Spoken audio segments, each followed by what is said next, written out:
Crônicas do Amanhecer. Por Feijão. Centro Espírita Allan Kardec de Balneário Gaivota, 18 de julho de 2021. Saiba quais são as doenças mentais mais frequentes deste século. Parte 4. Devido à determinação da Organização Mundial de Saúde (OMS), e também como medida de prevenção à disseminação da Covid-19, o isolamento social passou a ser regra. Estamos em casa, mas o nosso lar, que deveria nos trazer aconchego e segurança, passou a ser uma prisão domiciliar, pois passamos a ter medo, receio, incertezas e crise financeira. Esses fatores estão desencadeando alguns distúrbios psicológicos. Segundo a OMS, 1 em cada 10 pessoas no mundo sofre algum tipo de distúrbio de saúde mental.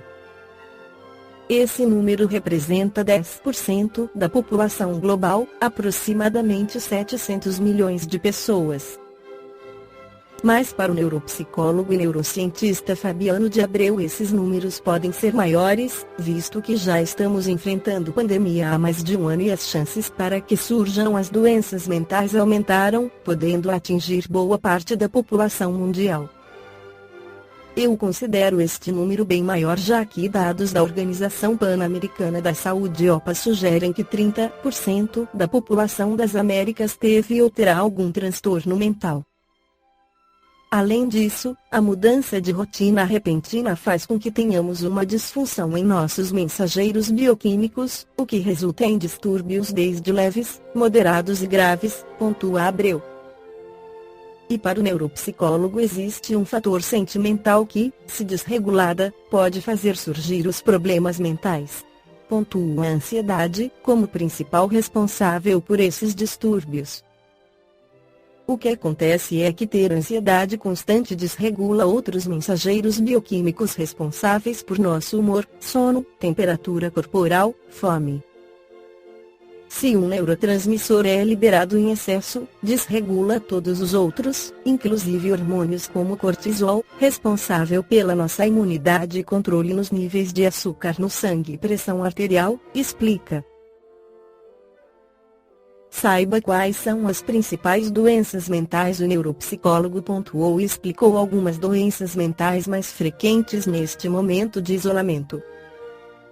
Todas estão relacionadas com a ansiedade e disfunção dos neurotransmissores, que são os mensageiros químicos no cérebro. São elas um transtorno de ansiedade, sensação de pavor e pânico ao se deparar com uma situação ou objeto específico.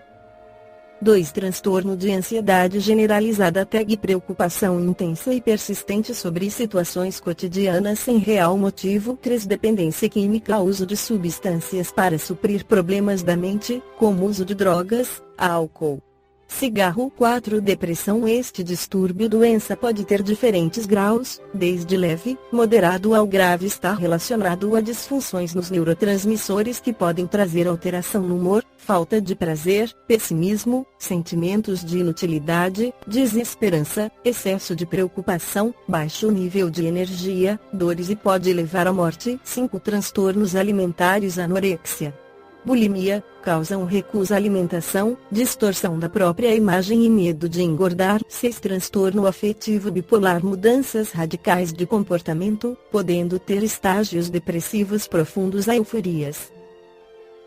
Há fases que são denominadas como maníaca ou depressiva. 7. Transtorno sono-vigília, dificuldade de dormir, insônia, que resulta em cansaço, dificuldade de raciocínio e memorização. Caso veja algum desses itens, dependendo da gravidade, procure um psicanalista, psicólogo e, caso seja grave, um psiquiatra. No livro Vida, Desafios e Soluções, o espírito Joana de Angelis, pela psicografia de Divaldo Pereira Franco, esclarece sobre doenças e saúde. Saúde é o estado ideal da vida. Doença é ocorrência vibratória perturbadora, mudança de comportamento na organização molecular do indivíduo ou no seu psiquismo em processo de amadurecimento. essa distonia no mecanismo sutil do ser, abrindo espaços para a manifestação e proliferação dos processos degenerativos, tem sua sede nas intrincadas malhas do espírito, em si mesmo herdeiro dos atos que o acompanham na larga trajetória da evolução, sempre responsável pelo que é e pelo que se candidata a conseguir. A doença, no entanto, nem sempre representa estado de calamidade na maquinaria ou nos equipamentos responsáveis pelas expressões da inteligência, do pensamento, da emoção. Quando bem entendida e direcionada para finalidades superiores, que são conseguidas por meio da reflexão, do amadurecimento das ideias, pode ser considerada, em muitos casos, como terapia preventiva males piores os de natureza moral profunda, espiritual significativa, advertindo que a organização somática é sempre uma indumentária de breve duração e que o ser, em si mesmo, é que merece todo o investimento de preocupação e esforço iluminativo, preservador. A fatalidade da vida estabelece equilíbrio, harmonia e perfeição, porque o ser é rebelde ou descuidado, transitando por estágios de desajustes que abrem campo para a instalação das doenças. A saúde resulta de uma bem dosada quota de valores mentais em consonância com a estabilidade física e a ordem psicológica, que produzem o clima de vitalidade responsável pela funcionalidade do corpo. Qualquer alteração nos equipamentos sensíveis da maquinaria fisiopsíquica e logo surge um campo propiciatório à manifestação da doença. Nesse sentido, a área psíquica é portadora de grande responsabilidade, porque é graças à sua vibração encarregada de manter o perfeito entrosamento entre as manifestações físicas, emocionais e mentais que as ocorrências nas diferentes expressões podem sofrer alteração.